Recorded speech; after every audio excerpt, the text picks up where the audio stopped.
Welcome to my YouTube channel Darshini and Shanmukh.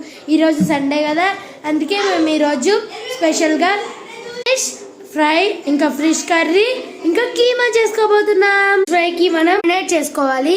కోసం ఇలా కడుగుంచుకున్న చింతపండు నానబెట్టుకుని ఉంచుకున్న గార్లిక్ పేస్ట్ చేయడం అయిపోయింది ఫ్రెండ్స్. అయితే ఇప్పుడు మ్యారినేట్ చేసుకున్న ఫ్రిడ్జ్ లో పెట్టుకోవాలి. 1 అవర్ పాటు పెట్టుకుంటున్నాం ఫ్రెండ్స్.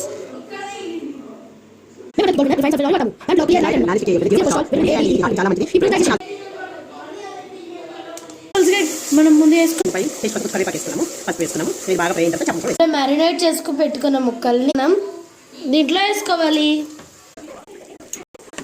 ఇప్పుడైతే చింతపండు పులుసు వేసుకోవాలి ఫ్రెండ్స్. ఫిష్ కర్రీ అయితే అయిపోయింది ఫ్రెండ్స్. ఫిష్ ఫ్రై చేసేసాం.